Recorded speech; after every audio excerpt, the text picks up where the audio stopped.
Well, hi, everybody. It's Glenn here, and welcome to Horses in the Morning. We apologize for this episode getting out so late. This is the one that was due out on Wednesday, February the 7th, and it is now over the weekend, Super Bowl weekend.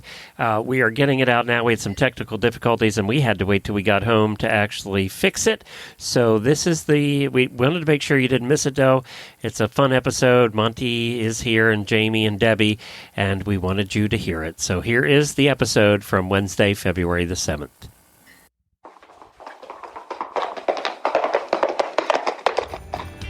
You are listening to the Horse Radio Network, part of the Equine Network family. What a beautiful day for horses in the morning. You are listening to the number one horse podcast in the world. Here is your entertaining look at the horse world and the people in it.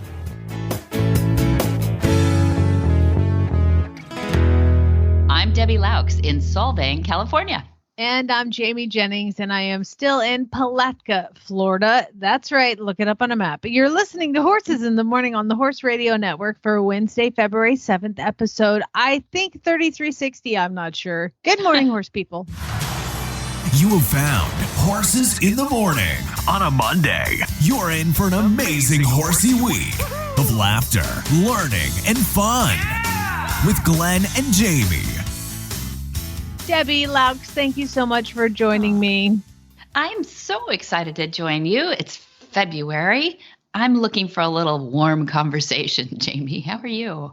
Well, so I had lunch with somebody the other day, and they asked me how I was. I'm at my mom's house. She's in the hospital, and I'm having to. I wanted to keep the show going. Plus, this gives me a little breather from daily activities. So I wanted to do the show. And so people have been asking for a library update. Last week, I tried to book the Palatka Library to host the show, and it was, to say the least, rather difficult. So I could have gone there. I opted to use the Wi-Fi at this house. So I would like to paint a picture of the glamorous studio that I am coming at you from in Palatka, Florida. Okay, are you ready? Mm-hmm. So to my right is the bed I slept in. To my left is the wall. In front of me is a wall, and I have a nightstand that has my computer on it. So I have my mom's nightstand and my computer on it, and so I'm in the corner and I'm staring at the wall. And this is the only table in the house, so I had to find a chair. So I am currently sitting on a well, I've upgraded since the last show. Right now I'm sitting on a senior's shower chair. Yeah. Monday I was on a potty chair, but I upgraded to putting a towel on the shower chair. So I am so I'm sitting here doing this, and I'm very happy to be here and chat with y'all. Gosh. And yeah, you're such a trooper. I was thinking this morning, you are such a trooper to say yes to this. It's like going back to podcasting history in the beginning, right? This is how a lot of podcasters start in their extra room. Yeah, I'm doing AM radio here. And by the way, I would also like to point out that my audio quality may suck. And let me tell you why. I'm also going to describe the rest. So this nightstand is so far away from where I'm sitting that I have a stand that holds the microphone. But if I were to have the microphone in the mic stand, I would be leaning forward and down to talk into the microphone. So what I'm doing right now, Debbie, is I am channeling my inner, Taylor Swift, and I'm holding the microphone in my hand. So if I move it too far from my mouth, you can't hear me. And if I move it too close to my mouth, I whack myself in the face. Spitting at us, yeah. You're so sweet to do this. Well, I'm glad to hear your voice, and I know everybody else will be too. And so thanks for putting up with us. And we were so smart, weren't we, to pre-record some stuff. And that's why I wanted to get this one out when you were here.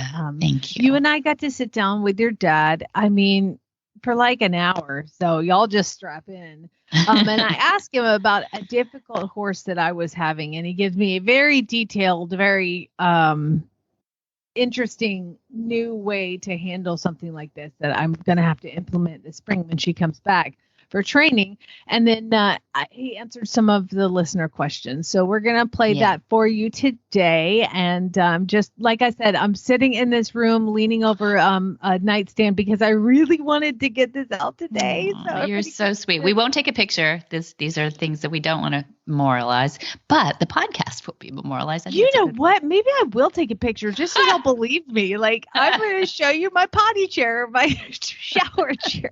I'm sitting in. It's so glamorous, Debbie.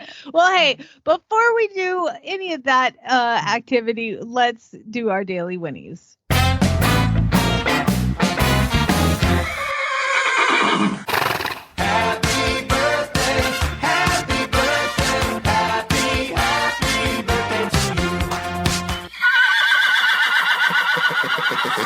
Well, that's right. We have a daily Winnie birthday. Shay Abelson, happy birthday. Thank you for being an auditor and being a part of the family. Plus, I have a second one. Debbie, I got to do something really cool, a little respite.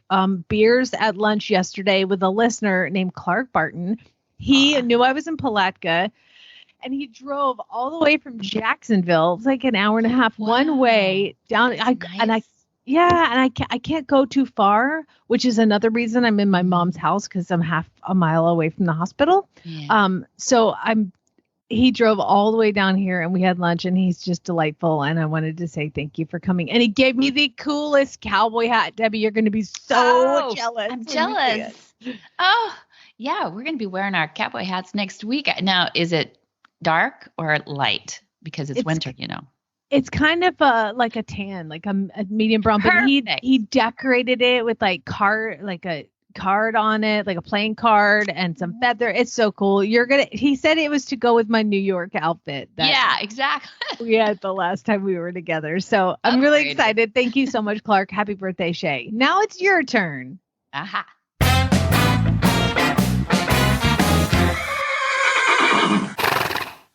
Jamie, my turn is super exciting because you just mentioned it. New York City was the last time the screening of The Cowboy and the Queen happened, and nobody's been able to see it until this week coming up on Sunday and Monday. A shout out to my dad for right here in our backyard, which almost never happens. You know that old saying of you're never a king in your own kingdom? It might be applicable here. I mean, a lot of people haven't seen Dad for 30 years since he's been on the road. So a shout out to both Dad and Andrea Nevins, and Graham Clark too, and their whole team, the research team and everything, who made the documentary, The Cowboy and the Queen. And we've talked about it a lot, but it's nice because it's at the Santa Barbara International Film Festival, which is right around the bend over here in Southern California. And it's going to be, it's only 2 hours north of Los Angeles. So I hope a lot of people see it and pick up the distribution, because people keep asking, how do we see it? We wanted to see it. Like even overseas, when they showed it in New York, the IP addresses were tracked and they only could watch it if you were in the U.S. Mm-hmm. So, and it's really good. It's getting a lot of People's Choice accolades. And then we're on to Boulder, by the way, at the Boulder International Film Festival in the beginning of March too. So anybody out there who's looking to see it right now, there might be do you remember in the fall, they opened it up during the festival to see online. I don't know if they're doing that here yet or not. I haven't seen a link for it. Maybe Boulder will, but there's a really cool trailer too. Just have to be careful on the very beginning of the trailer. It shows like some really kind of rough scenes with horses, but it ends so well. So I've tried my sensitive friends, to watch it and say, is it like too scary to watch? Well, it does have some scenes, but that is what we're trying to show, how there's a better way. But that these things were real. Like they are real. I mean, so look what's happening in our community now, So I think this film, when the link was available, I screened it almost every night. It was available for different people that came in, and I was like, here's the link, I got it, but you have to buy it. So I'd be like, okay, everybody sit down. It's starting. It was such a great great film. Oh my gosh, so powerful and wonderful. And I'm so pleased that more people are going to get to see it now. Me too. So yeah, if you want to know a little bit more about Santa Barbara one, anyway, go to SBIFF. That's Santa Barbara International Film Festival.com. Sorry, it's .org, and they can find it there. And wish us luck. On Monday night, we're going to get all dressed up again. I'll send you my hat. What, you wear your hat? Yeah. Wear your hat for us. All right. Maybe we do a FaceTime. That'd be fun. Perfect. I would like to thank State Line Tack for being such a great sponsor of the show. And Debbie, I was looking at State Line Tack. Glenn usually does this one because I can't be trusted because I end up buying things. And this podcast always costs me money. Yeah. Because at this point, they have what's called the cold weather store. And the cold weather store is like discounted, horse blankets and cold weather gear and jackets for you. And there's tons of cute stuff. But what I was realizing is you don't have cold weather because you're in, southern central California. But what you do have is rain. How have you guys been handling it? State Line, help. Oh, yeah, we were out of power for 2 days. It was a Sunday morning at 9 or so. And Mom and Dad got out the front gate, thank God, because then a tree went down. And so our gas and electric took 2 days to actually put the whole thing back together. We have lots of trees that are like 90 feet tall, literally. And they went down over power lines. But it wasn't just us. It was a lot of people affected too. So yeah, that rain stuff, it makes those roots real loosey-goosey because normally we're in a drought situation. So State Line can't help that, but what they can do is give you waterproof sheets for all your horses. They even have they have a little blanket for your little mini. Poppy needs a blanket. Okay. All right. So Poppy will get a blanket. I will. Little mini rainproof sheet it's called the Snugget. Why does mini stuff get the cutest names? I know, girl or boy, doesn't matter. It's really cute. Well, Poppy can have her own blanket. All you have to do is go to statelinetack.com. And again, thanks State Line for being a sponsor today. Thank you, State Line.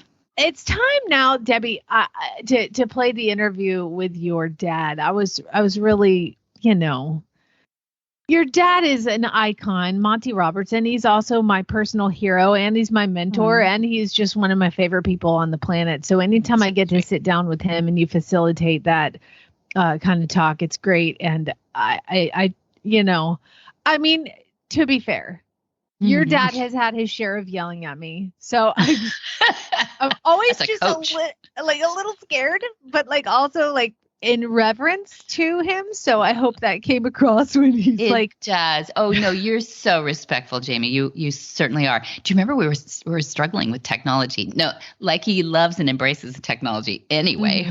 We dropped the call a couple of times and everything too. No. You do really well with coaching. You're amazing and super authentic. No. I always say I hope it came across because we had some frustrating audio, and there's nothing that makes your father more impatient than technology. Horses, he's got patience for days, but technology, you got about 35 seconds. Right. So we got it done. This interview is brought to you by Daily Dose Equine, non-GMO core nutrition for horses and ponies of all ages. So I'm excited that I have Jamie Jennings and Monty Roberts. This is like the dynamic duo. When people get these episodes, they win awards and do all kinds of crazy things. Hi, Jamie. How are you? Hello. Thank you so much for giving me this opportunity. If I'm doing this, it's because I need help. So, here comes the SOS, Dad. So Monty Roberts, Jamie Jennings.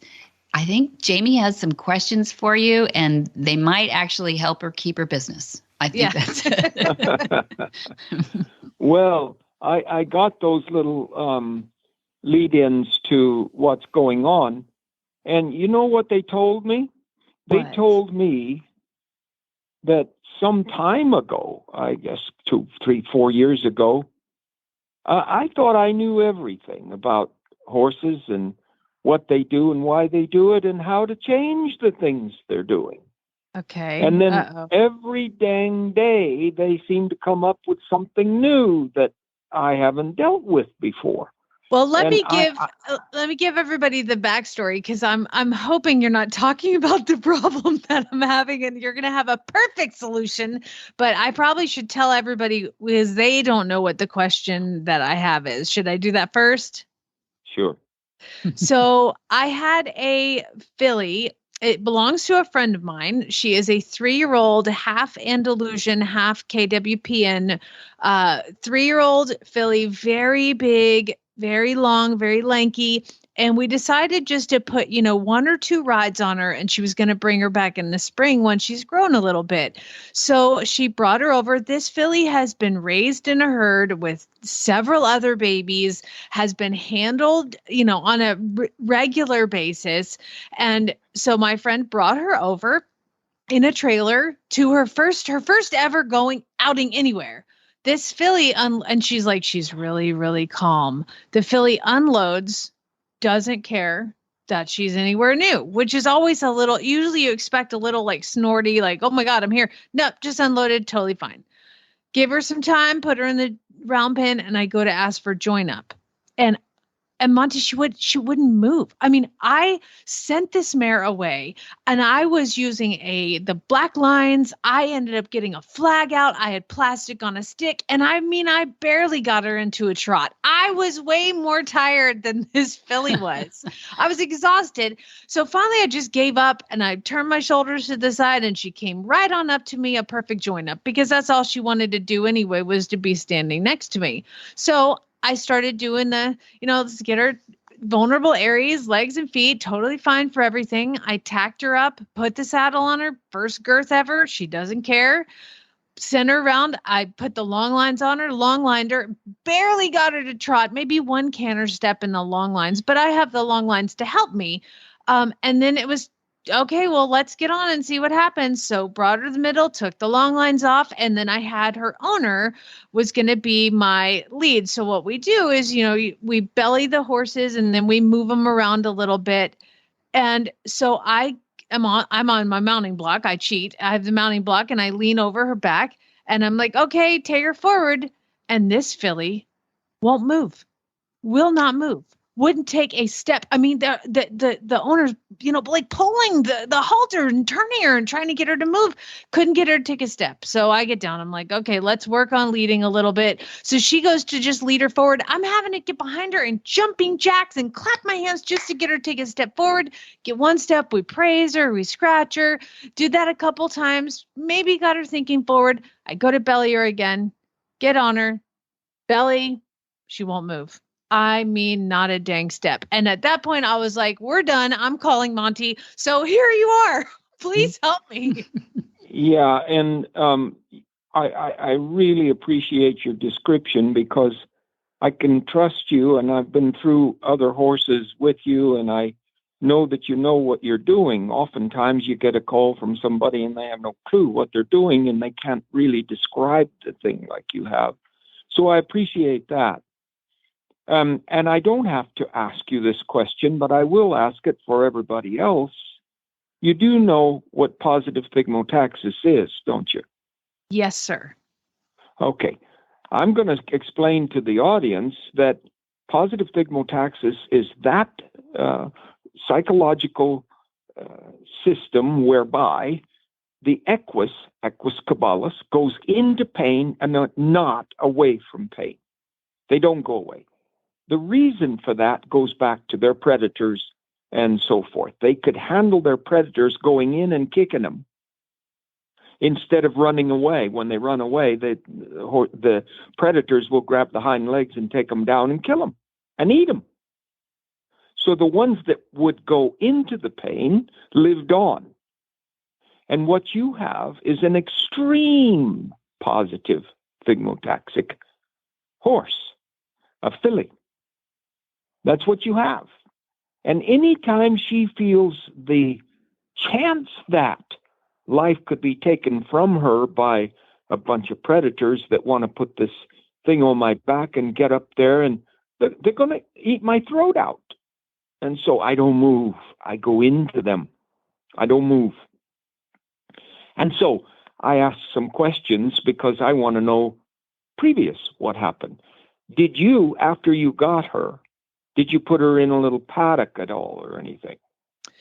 Well, she just came for the afternoon. So when she arrived, I put her in our arena. I let them all walk around in the arena and get to know that because they're going to go there next. Okay. So she did she move around the arena with them? She just walked around. No, Did didn't any of them do anything else but walk? any of who? She was The by her. horses she was in. Oh, she was by herself. She was by her. Well, she had one friend with her, and they just both kind of walked around. Her friend is a seasoned, traveler who's been here 100 times. So we brought both of them together, put them out in the arena, and they both just walked around. And Okay. Now, could you go in that arena with your flag on a stick and get the other one to move around? Yes. And she kind of ambled around with her, but she didn't take off. She didn't blow up. She just is like this filly that just is like the most, I say level-headed, but dull is kind of a better word. I got all that now. But here's my point. You're making my case for me, the case I have coming. Okay. Not that I've said it yet, but you're making my case for me because she seemed rather normal when you were sending the other horse away. She seemed rather normal. Am I correct? Yes. Okay. She was feeling safe. She was not feeling threatened. Now, I don't know what has caused, and probably none of us know, except to say that God does it with generation after generation that become eaten when they run away. So they go into pressure, into pain, positive phygmotaxis.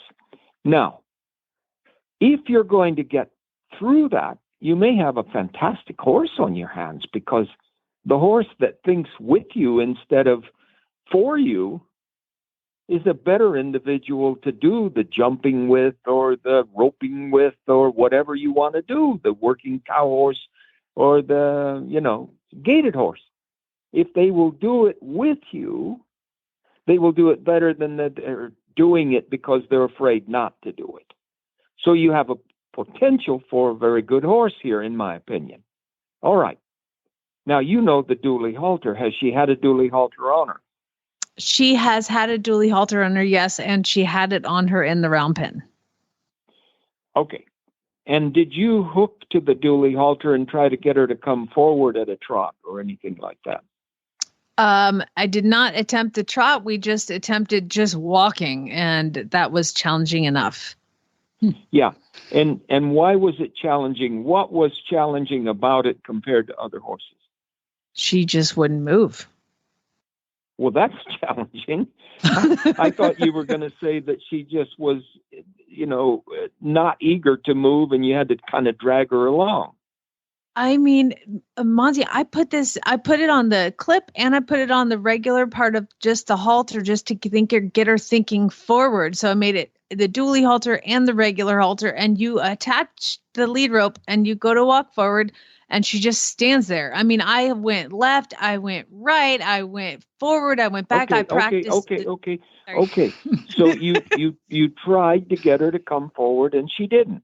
Correct. Right. Okay. Now, forget the regular halter ring. You're going to go to the nose ring. Okay. Okay? Okay. Now, do you still have that same rider that you had before that we worked with some problems with? Yes, sir. Okay. And he ropes, doesn't he? He does, yes. Okay. So he knows how to dally. Correct. You've watched him dally? I've seen y'all do rope stuff. I'm not quite sure what dally is, but dally is when you wrap something around the horn, right? Yeah. Yep. Correct. Okay. You've seen him do that? Yes. Okay. So it's extremely important that he realizes that you're not trying to cause her any pain. You're not trying to berate her or to force her to do anything. He goes in there with, it's better to have a rope than the line, but you could use the line, but it's not so good for the human hand, and it doesn't wrap around the horn terribly well. So a snap on a standard kind of grass rope is the best way to go. And you should have between 20 and 30 feet of this grass rope. And the rope should be about 1 inch kind of rope, 3/4 to 1.5 inches, but 3/4 inch and 1 inch is the best rope. Okay. 20, 30 feet of it.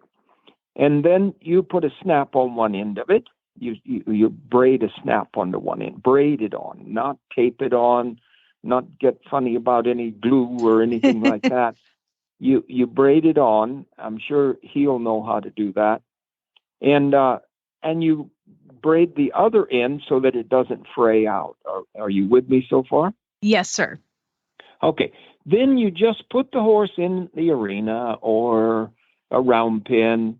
Any way you can do it. You just do it like you did it before. And there's the horse in the middle of the round pen. And he goes in there on his child's retired rope horse, a quiet gelding that's had a lot of roping done on him. Yes, There's sir. a lot of them in your country. We have one. We're good. Okay. And he gets on that horse and he walks big circles around the horse in question. Just walks big circles. And you say, he can't walk big circles. She won't move.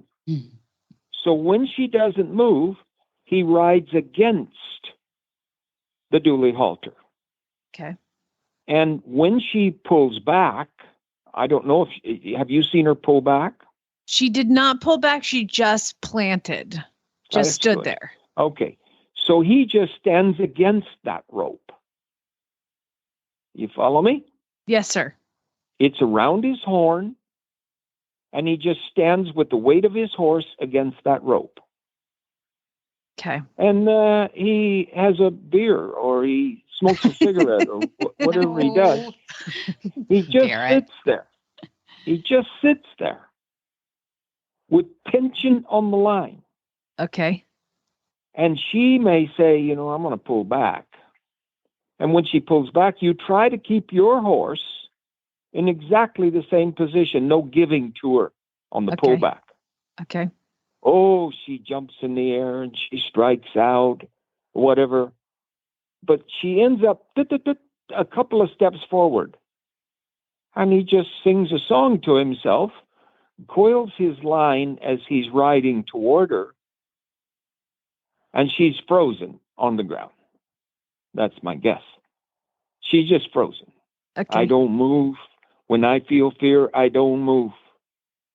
And he rides right up and rubs her between the eyes, sits there for 20 seconds, and rides away. And as he rides away, he gives to her no pulling, no demand at all. He just rides away, loosening his coils in his hand until he gets almost to the end of his line, 20 feet or 30 feet, almost to the end of it. And then he dallies, and he goes back into that come here attitude of the weight of his horse against that line. And those steps will increase daily. And the rubbing of the head will cause some licking and chewing in the second day and third day. And then you keep it up. And pretty soon, you make the circle and she comes and her nose is close to your knee on the horse. And you say, I'm going to trot. Oh, no, I'm not trotting.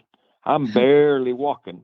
And I didn't like walking in the first place, but I ain't trotting.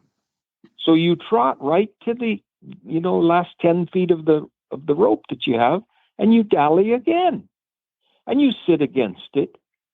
And you repeat the process that you had when you were walking. And I'm telling you that unless there's something that has happened with this horse that we're not aware of, within 3 or 4 days, your man is going to, what's his name? Barrett. Barrett, yeah. Barrett's going to be able to canter his horse around with her cantering at his knee. Okay. And then you put the saddle on. Okay. And you canter. And then you put your rider on and you canter. Okay. And pretty soon she says, when I canter, they don't kill me. I thought they were going to kill me, but they don't kill me. So I go forward.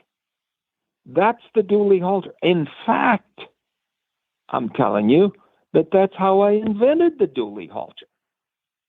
I didn't know what I was doing. I was in a corral in Salinas Rodeo Grounds.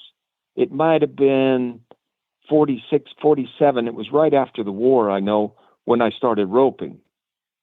And I remember having a horse, was a Mustang, and this Mustang would not lead.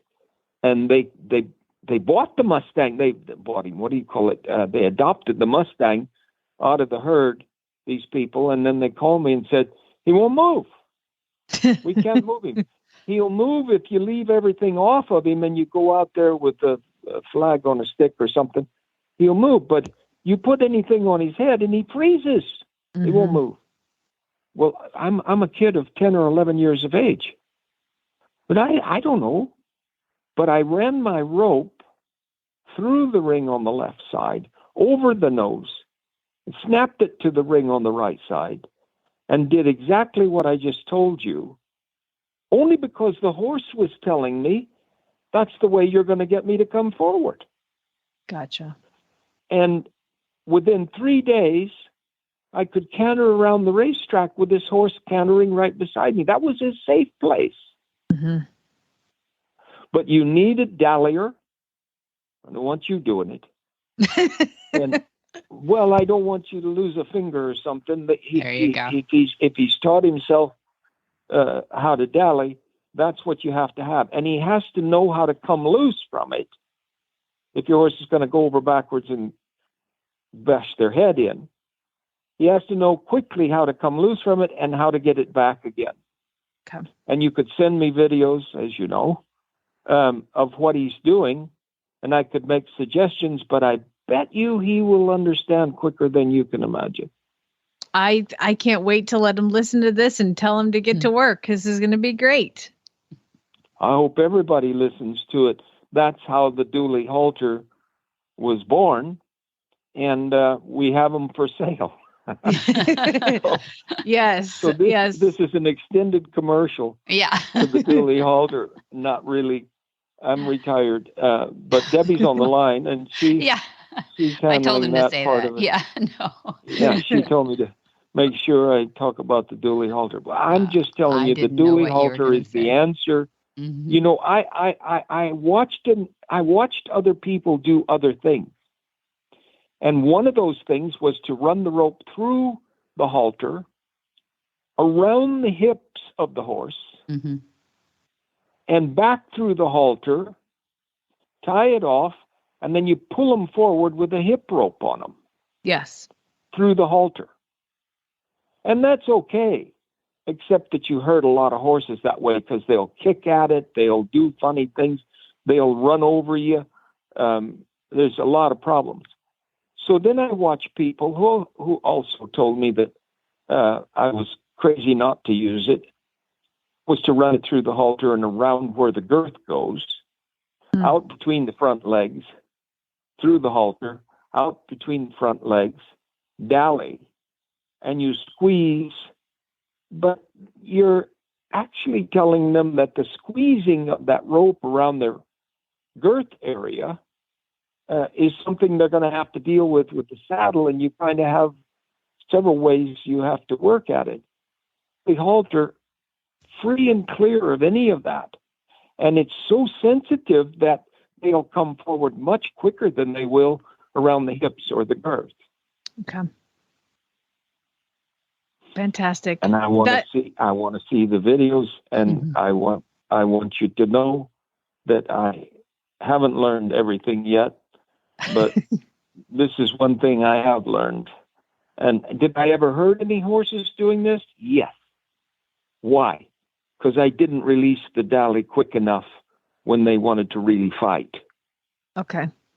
So if You they have really to- go to fight, you got to release and then just start over. Yeah, and Barrett should know that one of the things you do to release is you ride in that big circle, cantering your horse if you can, and they can't pull and turn the circle at the same time. Mm-hmm. Okay. So they'll jump up off of it, and then you release them and go rub the forehead. Gotcha. Makes sense. Well, this is fantastic information. Thank you so much. I never, ever, ever would have thought of that. So that's well, why. eventually you would have, if you had enough bad ones like this, you would have. and remember that I had 150 a year for quite a few years there. Not that I taught each one of them to lead, but I taught a lot of them to lead. Really did, a lot of them to lead, including Brownie, who was one of the toughest of all and turned out to be a champion for me.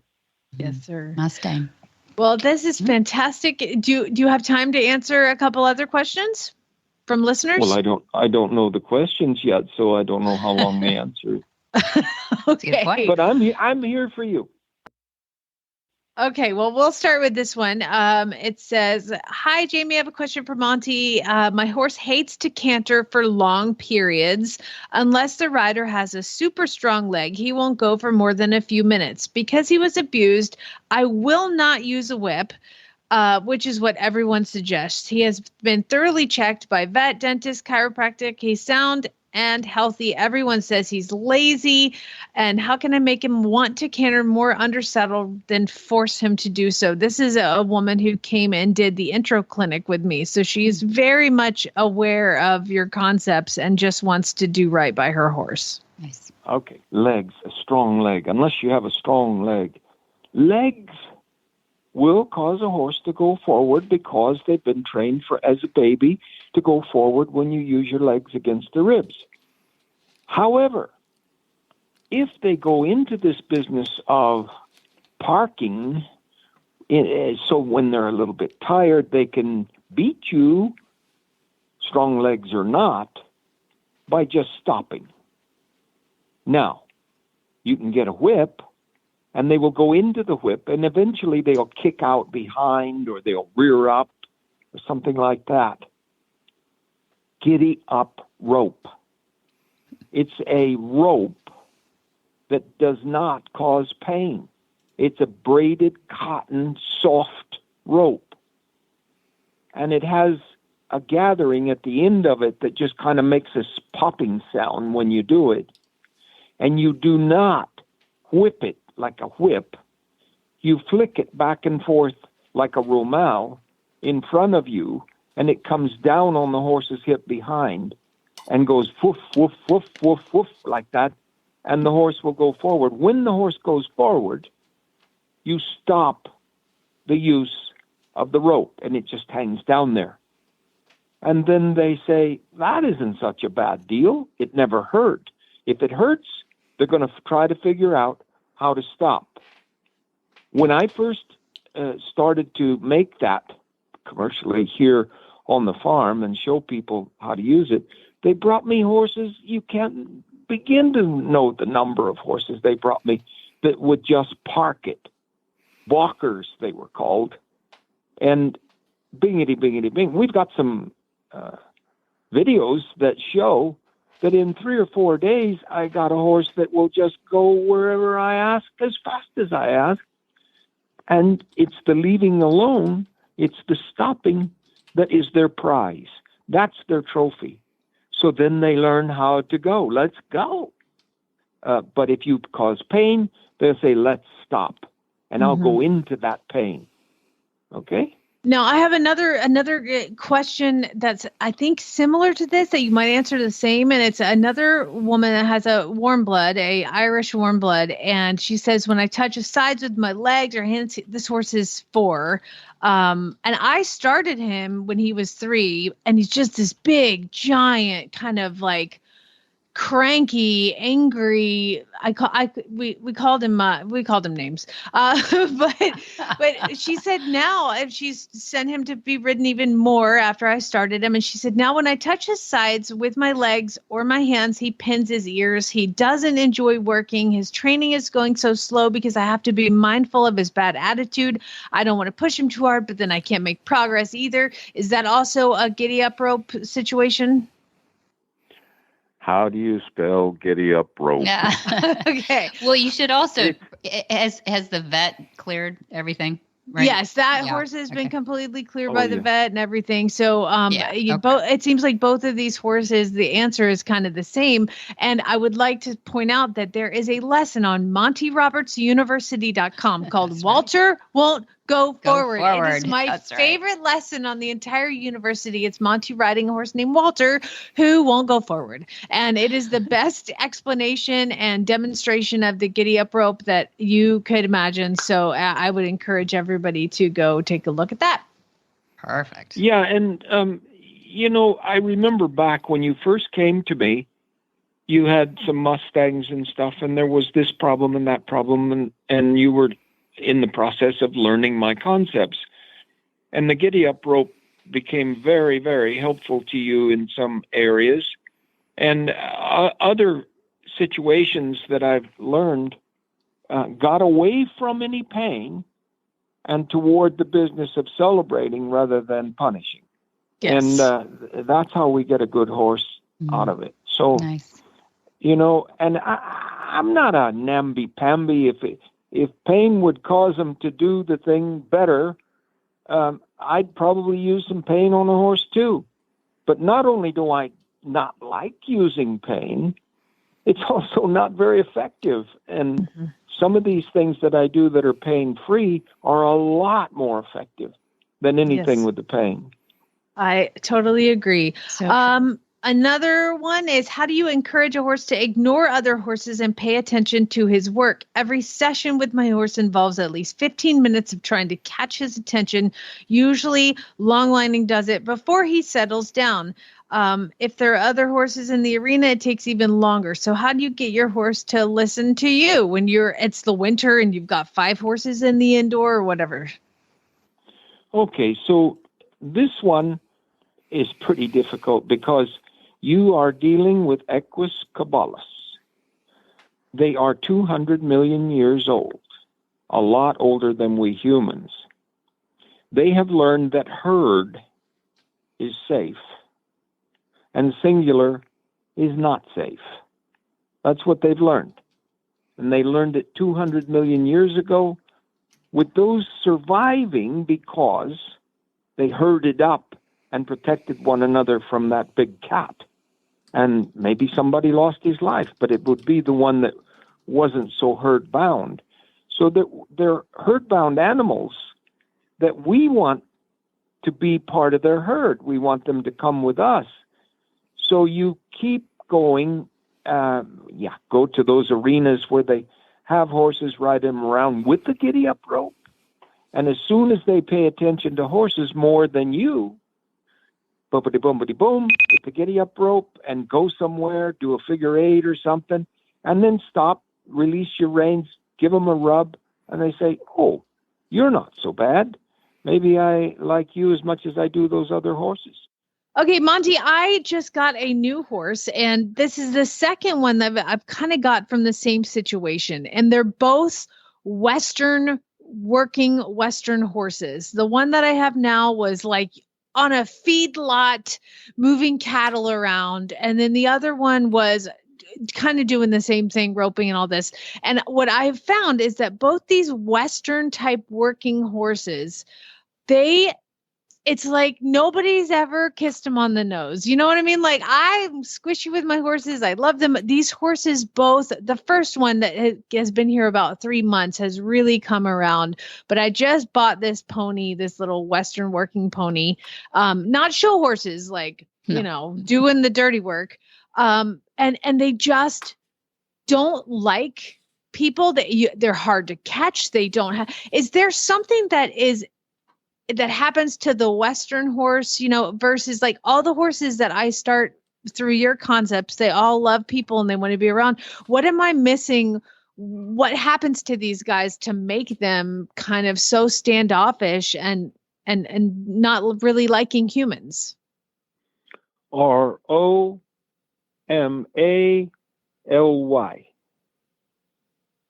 What does that mean? What is that? Romal. Ah, Whipping. they're getting swatted. Okay. Oh. Mm-hmm. Gotcha. They're whipped. They're all whipped. All those Western horses are whipped. When these guys saw me going, I whipped horses when I was in my early years. My father would whip on me if I didn't whip the horse. And I learned that those horses that have been whipped will hide from you for a while, and then they'll take a nip at you, or they'll back their ears and tell you to get away. And I started getting on them, rubbing their ears, putting my chest on their crest, on their mane, my arms around their neck, rub them up under the eyes, on the forehead, down between their ears, on the forehead, if they're the size I can do that with. And I was, as a child, I was doing it bareback a lot. And those same horses were said to me to be vicious. They would bite you, and they would love me. They would stop biting me. And you can get your dog. And it's the same thing. There's people that train dogs with pain. There's people that really use vicious methods to train dogs. And those dogs will always be a concern about, are they going to take a run at you and bite your hands off? But if you love them, if you ever, any time, not just loving them because they're alive, but you wait for some little thing that they do that's in your genre that you want to have happen, and then put your arm around their nose, rub them up between the ears, under the eyes, and walk away. And pretty soon you'll see them walk toward you a step or two. And they enjoy being loved more than the horse that's just normal, because they know the other way. Yeah, I thought it was like they're kind of compliant, but detached and kind of fearful, So, and it's funny. This little pony that I just got, you walk up to him, he's going to pin his ears. I make a point to just go up and scratch him and rub him, and then just walk away. And he's kind of the first one that I got. He now knickers at the gate for me, where before it took me half an hour to catch him. So I just didn't know why these two horses, both in this particular genre of horse life, both had the same thing. And it's just, you've discovered it on your own. And, what you didn't do was stop and think how effective that was, and then go back and do more and more and more of it. Some of them you will never pull over, because they just said, we know that you human beings, and I don't trust you. I'm not going to do it. And dogs do the same thing. Mm-hmm. So, but most of them will see that person is okay. We have a dog right now, a young puppy, that's decided that a new housekeeper is not welcome. Oh, no. Why that is, we don't know. She has a different color hair. She's gray-headed than the one that was here before. Telvi has dark hair, but basically they're both Hispanic. And why he should be angry about that? He's probably had a gray-haired person that did something, maybe when he was a tiny puppy, because Pat got him when he was a couple of months old. Pat, a couple of months old. So, and I don't think the breeder is a negative person, but he waits for somebody that, if you don't understand them, bite them.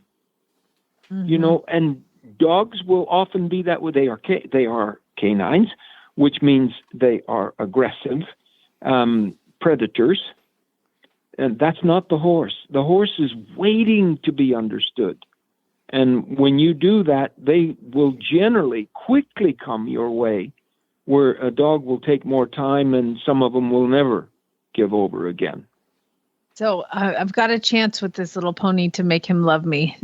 Like I said, it worked with the first one. You've got more than a chance. I know you, and you've got the knowledge of what's going on in that brain. You will do it. And then I want a call back or an email back. I want information back on what changes you're seeing in that horse. Not to feed them. No. The horse doesn't train on food very well at all.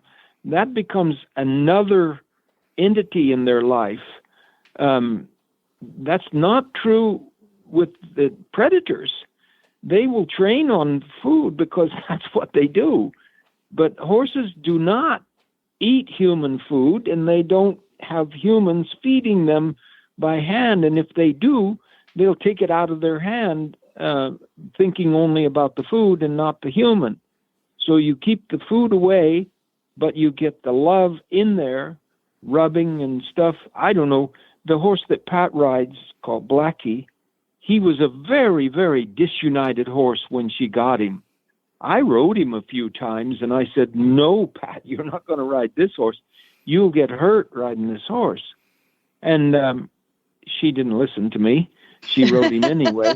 And she went off now in competition and stuff.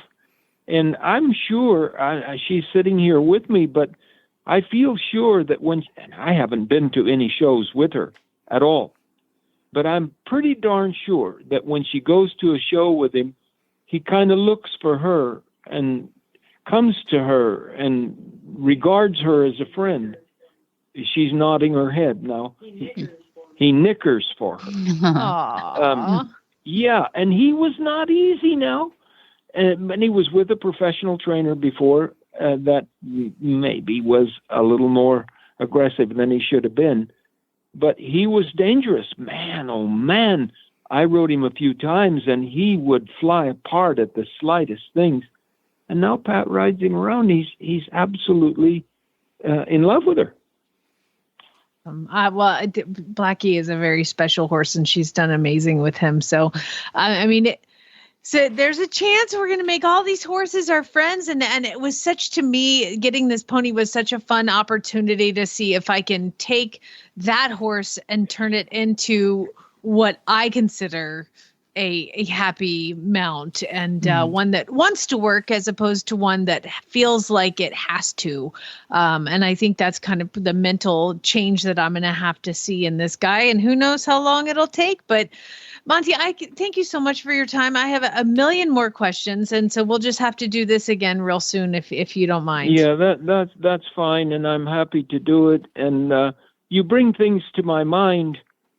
This is my life, to change the world away from violence with horses. So I welcome this kind of thing, and it's fine. What I wish in life is that I could get people to treat me as I treat horses, and my life would be a lot better. But people are unpredictable. They're unpredictable. No. And they are often very negative because we're half predator and half flight. And so it's more difficult. I'm not a psychologist for humans, but I believe I am a psychologist for equus.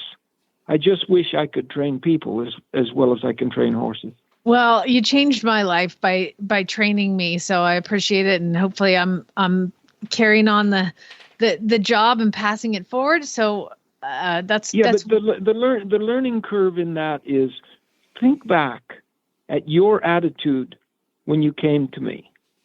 You were wide open to learn.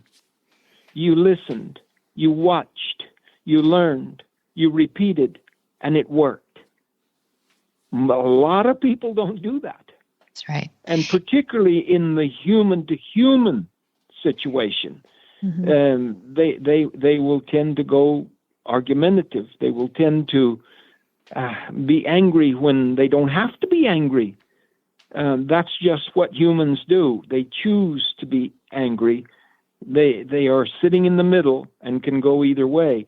Horses don't want to be angry. And if we do them right, we never see that anger. You know, the perfect example of what you've done with Jamie, side by side, is Barrett.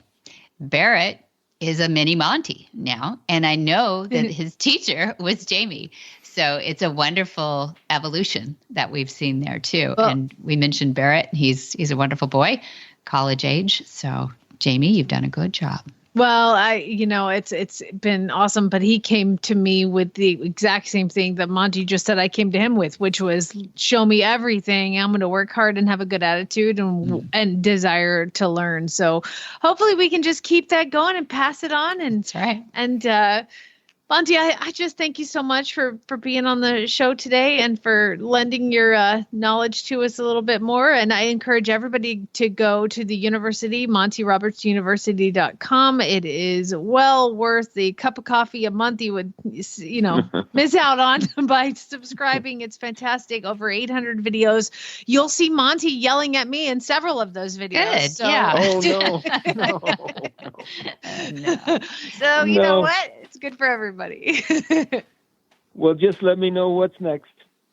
Will do. Thanks, man. Do. Thanks, Jamie. Thanks, Monty. Okay. Thanks for being here. Bye-bye. Non-GMO whole food nutrition is the basis of the entire Daily Dose Equine program. We never forget that natural is better and simplicity is key. Our full line of specialty horse feeds is unique in the industry. We start with high-quality, non-GMO grains that are flame-roasted for safety and better digestibility. And then we add non-GMO alfalfa, timothy, peas, sunflower seeds, and flax. Your horse will enjoy unsurpassed balanced core nutrition with elevated levels of vitamins, zinc and copper, prebiotics, probiotics, and electrolytes in every mouthful. Find the perfect formulation for your horse at dailydoseequine.com. Select Daily Dose Equine formulations are available nationwide through Chewy.com and TractorSupply.com. Time to learn why some days you're embarrassed to be part of the human race. In Jamie's Weird News. That's right. If you ever see a news story, wherever you get your news, and you think, wow, that's really weird, I want it. I want to see it. Email it to me, jamie@horseradionetwork.com. I also cannot read the inappropriate ones on the show that you guys send, but I do love to read them personally. So send them anyway. Yeah. Exactly. Send those. Just like these people did. Julie, Allie, Debbie, Tim, Julie, another Julie, Andrea, Lindsay, Gina, Melissa, Jennifer, Summer, and Ina did. All of you guys sent me weird news stories, so thank you very much. Now, usually, Debbie, this is a seamless read the story. There's audio that pops in, and then I read another story because I've got two screens and two hands, but I have one hand because my left hand is currently holding the microphone. So that's right. Things are going to be a little slower, people. You're going to have to forgive me a little bit here. Bear with us. Yes, bear with us. But this one, you know what? This one takes the cake as somebody screwing something up. Okay. Columbia, South Carolina. Yeah. It's there's a beach, and Mary Dawson, tasked by her best friend or her best friend's boyfriend, he was going to propose. And he gave Mary Dawson a camera, and said, film the whole thing. We want you to film it. And she's like sneaking around the corner filming it, right? So she's like, and this has like 25 million views on TikTok. You can see this. Oh my gosh. So she leans down and she's filming the couple as they're walking there, and they're standing, and then she's filming and she looks to her right, and right next to her is a raccoon. a raccoon. And it was so cute, Debbie, that she started filming the raccoon. Oh, no. Oh, yeah. And She so the misses video it. starts by focusing on the couple and then pans over to the raccoon. And then she's filming the raccoon. She's like, uh-oh. And she then whips the camera back over to the couple, and he's already back up on his feet, and the daily deed is done. Oh, no. See, animals rule. Animals I know. rule. That would totally be something all of us would do. Be like, squirrel. Oh, look. Squirrel. Yeah. They are- As of last Thursday, it had more than 23 million views. And some commenters underneath it had lots of things to say. Apparently, Dawson does say that the bride-to-be wasn't mad.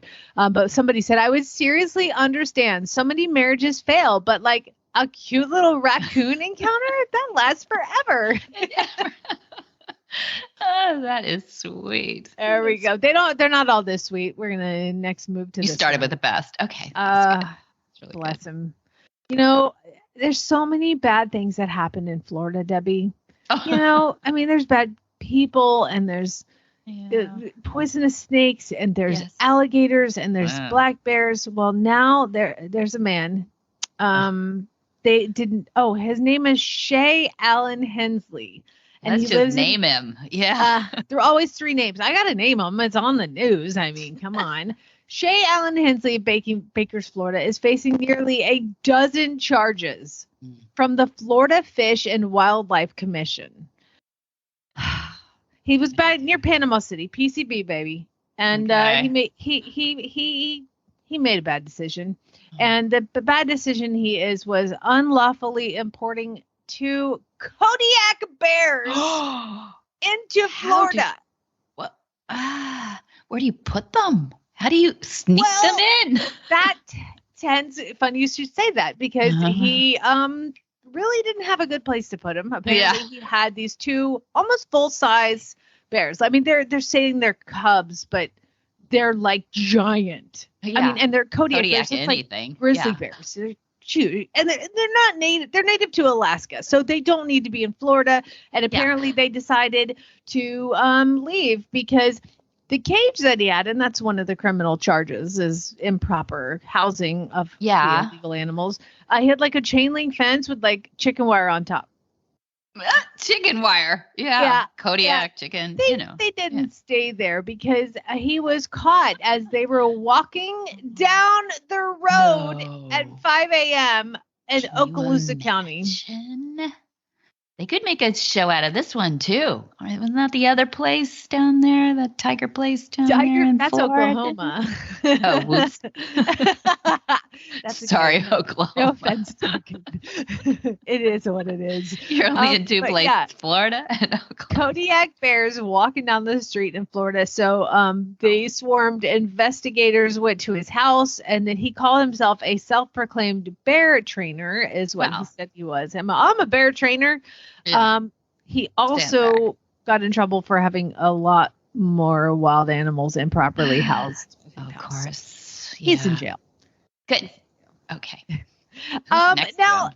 this next one is it's another good story. And I'll tell you because, you know, in Liberty, Missouri, 911 is called, and there's like, there's someone in the house. There's someone in the house. So the Liberty, Missouri Police Department, who, by the way, wear body cams, thank God. Good. Because they swarmed this house. Okay. It's a suspected home invasion. And the residents called, there's somebody in the house, there's somebody in the house. And when the police arrived, they could hear noises coming from inside the house, even though the residents had already gotten out of the house. And they breached the door and went into the house. It's that raccoon, isn't it? It's that in raccoon. the body cam video, the officer can be seen with his gun drawn. Oh, and gosh. another one, I mean, they train for this, right? And another one is standing behind a wall. They live and for this. They do, right? And then the officer, reaches around the corner, points the gun down the hall, and he's like, nobody move. And then he looks down on the ground, and there on the ground is a squirrel. Like, That is a squirrel. just staring at him. And then the officer's like, cancels the backup, and he's like, it's just a squirrel. It's just a squirrel. Disregard. It's just a squirrel. With his gun still drawn he started to walk towards the hallway to the open door where he was going to, let the squirrel out. Yeah. Well, in awesome body cam footage fashion, the squirrel ran totally towards him, spooked the cop, who yelled out like a girl scream, and then almost fell backwards because of the squirrel. And like they're training for like murderers to be in this house, and like the squirrel, I don't know if I want that guy on my force. I know. What does he do with a gang member? What I do love is his gun didn't go off though or anything, right? No, he didn't shoot. Didn't shoot, but the police department did put up a wanted. Like, this is when I love police officers and things that have fun. They put up a picture of Rocky the squirrel from Rocky and Bullwinkle and added approach with extreme caution. Yes. Gotta the make next it fun. time. Exactly. All right. Liberty, Missouri. Yep. Our final story, mate, is in Brisbane, Australia. Ooh, good things happen there. Yeah. And now you have a grandchild. So yes, she's so cute. Congratulations. All of this is really fun. Brisbane, Australia. This is what happens when you have 3-year-olds. So the Australian police had to be called to come to the aid of a 3-year-old boy. Now this is all of children's dreams come true for sure. He was in a shopping mall, and apparently he wandered inside and up into the claw machine filled with stuffed animals. Oh, hey, that's a great idea. I know. That's like the greatest. I always wanted to get stuck in a claw machine when I was a kid. So it's like full of stuffed animals. And his dad was there with him, turned around and couldn't find his kid. It's always his dad. Oh my God. I know, right? It's like, of course it's the dad. I mean, how long did it take him to get in the claw machine? Dad. I mean, it wasn't quick, but he somehow got in the claw machine, climbed up, got in the glass, and was sitting in the claw machine. His dad's like, "Where'd Brian go?" And he turns around. I don't know why I always say Brian, but he turns around. His kid's gone. So he had to call the police and have the police come in to remove his child from the claw machine. Oh. No word on what mom said. Yeah, after it was all done. Ryan's crying right now. Like, I had it so good in there. I lost my child to the police department. So how is your grandbaby? Oh, you don't ask a new grandma that question. She's awesome. She's genius. She's 8 weeks old. Oh my God, she's so smart. She's so smart. She's past the punching her face with the little fist thing. She now stares at it and chews on it and everything. Yeah. So no, she's really cute. She is so cute. She's like a little over 7 pounds. She's like dark hair, cute eyes. She's really sweet and a good baby. So, and my daughter-in-law, I should have done my daily Winnie to them, right? I know, right? No. Well, I was going to ask you didn't because you're the mother-in-law. Okay. So it's true. No, she's this. Oh no. I told my son, you be careful with this one. She's a keeper. I'll keep her and it'll be good. You're out on the street. Yeah, no, they're lovely. That's Jackie and Adam and Kaya, because Jackie grew up in Hawaii. So it's kind of a Hawaiian name, Kaia. I love it. And yeah. Thanks for asking. She's just lovely. We're gonna have so much fun. And Poppy, our little Minnie, has already met her. So, did you get pictures? We did. Are they the sweetest? Yes. Poppy is what, 23 inches high? Maybe I don't know. I should measure her. I don't know this. I keep joking, but she's all white with mane that flows almost to the ground and a tail that I have to cut constantly, all white. So when we braid her, have I told you this before? We braid her forelock, which is really thick, really tight. She looks like a unicorn. She's got those tiny little Lord of the Rings ears, that pop out through like little troll ears. And she's so cute. And we use her in our programs for Horses and Healing, for the veterans and for the kids, because she's just a sweet. She's a hugger and she doesn't poop anywhere. She only poops in her stall. I don't know how they train her to do that. You got any ideas for me? I got to ask the people who trained her. They were in Florida though. Those trainers in Florida are amazing. So, well, what's amazing is that, for seeing Poppy, she comes to the farm and is a part of Flag Is Up. And your husband is not a horse guy. He's not. No. I have so many pictures of Tom walking Poppy like a dog. Like he walks her everywhere. It's so cute. He loves her so much. He loves her so much. And she loves him. Of course, there's grass involved usually when he walks her. But she really is. And she was a find online in the middle of the night by my friend Nellie, our friend Nellie. Yeah. Nellie found her. Yeah. She is certified, for hugs and kisses at the hospitals and the retirement centers and everything. She really is a little unicorn. She's an angel. And we love her. She's our mascot. If you need a Switzerland between stalls around here, in the walkouts, she's the put one. Put Poppy in there. Take that guy out of here. He's causing problems. So she's really cute. I mean, I didn't know anything about minis. Did you know much about minis? Have you ever had I know enough to not feed them treats. That's about it. Thank you for that. A couple of friends were here yesterday, and they were comparing what kind of peppermints their horses like. They prefer. I'm like, no, stop that. Stop that. You get peppermints in their tea. They like the kind that are buttery soft. And no, stop that. No, she doesn't get treats or anything like that. She would be a handful, I think, even at 250 pounds. I must admit to you, being, Monty doesn't train with treats, but I still do appreciate the affection and attention that horses give me when they think I have one. Yeah. So Duke, who is 31 years old, he is a giant warm blood cross. He's been with me for 15 years and he is fantastic. But now he's to the point where he's like, I don't want to go outside today. No. Or he's like, I don't want to come in today. Just, it's all depending on mood. And then there's some days where he comes right in or goes right out. It's just, he decides, if it's too hot, he'll stay in the stall and you can leave the door open. He won't leave. He's like, it's almost like he has his arms crossed, and I'm not going out. I'm like, listen, man. you don't know my plans for the day. And so if you don't go outside right now, then you're going to have not enough food because I'm not going to be back in time. You have to go out and eat from the round bale with all the commoners. So I do have these Purina, gastric treats. It's a listener actually sent me and he loves them. So now I have a bucket on the fence outside and I take the bag and I kind of crinkle it and it's cookie time. And that's the only way I can get him out of the stall sometimes. At you. Oh, really? The crinkly sound. Just the crinkly sound. And we walk straight through the door and he's very polite. And then I walk over to the bucket that's hanging on the fence and I put his cookie in the bucket. And then he's like, that's perfect. Dang it. She trapped me out here. So then I close the barn up. You can see that look in his eye. Like, what? She did it again. What? Totally I know. I love that. I think we treat our horses. We throw them in the buckets or, wherever they're playing around.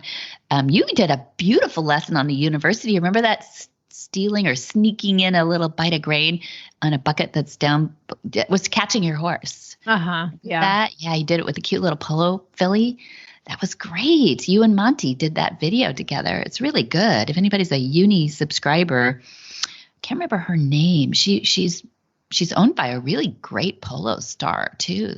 No, I think that your dad did that one. I did one with Diego the Mustang. Yes, that's true. Yeah. Oh, did Dad do the polo on his own? Okay, I think so. I don't know. Diego for sure. Yeah. I use that sneaking the grain system all the time. I always tell people if you want more information on any of these videos or training or anything, you should have a rush, by the way, on Giddy Up Ropes after today's episode. Oh, really? Okay. Go to MontyRobertsUniversity.com and there is where you can see Monty yelling at me several times on video. Entertainment right alone. Yeah. Exactly. Well, Debbie, I am glad your granddaughter's doing good. Smooch Poppy for us and try to stay out of the rain. Hug your folks. I know you guys have been, swimming to the barn for days. So web feet. Yeah. No, thank you. I can't wait to see you back out here. I know at least June we'll have you back out here for the movement. We've got those dates coming up. And we did I tell you? Well, we interviewed Roberto Dutesco, and turns out people are writing us saying, oh yeah, I have a piece of his art. So he does sell those big photographs. They're larger than life, and they're beautiful. And so he's going to be out here filling our event center with all his big, beautiful, oversized art and tell us about the wild horses of Sable Island. In fact, I just put up Horsemanship Radio 248, our episode 248 has his conversation with Dad on it. And they just start talking about the behaviors of these horses that are untouched by predators. It's just a spit of sand out there off Nova Scotia, kind of where the Titanic went down. How brutal is that area? And these horses, you and I saw the photos when we were in New York, are these horses are just out on a sand spit, surviving on scrubby stuff. But he talks, Jamie, in this episode, people should go listen to it. I'm not going to give it all away, but he talks about how the horses have adapted to holding their breath and going under these puddles that are left, by the rains or rising seas. Oh yeah, stop spoiling it. I can't wait to hear it. It's on my queue right now. So again, that is the artist who has ventured out and traipsed around Sable Island and taken amazing photographs. And we went and saw his exhibit in New York, your mom and I. And so I'm gonna, we'll use that picture for the show notes for today. Oh, cool. And then, but you guys, he's going to be bringing his art to the movement. So we're going to be, and it's like the price of the ticket worth it just to go see that, I mean, that's how much it's expensive to go see this kind of beauty. It's amazing. So definitely an added bonus to the movement this year. And again, you might see Monty yell at me in person. So you never know what's going to happen. But again, we live for that. Yeah. Don't we all? So great. Again, he is a very sweet, kind angel man. Okay. I just screwed up, so I deserve it. But Debbie, love you, mean it. And thanks to Paul for producing today and George for editing. And we love you guys. And thank you so much. And I'm going to hit the road here, but everybody have a great day and spay, neuter, and geld. Thanks. Yeah.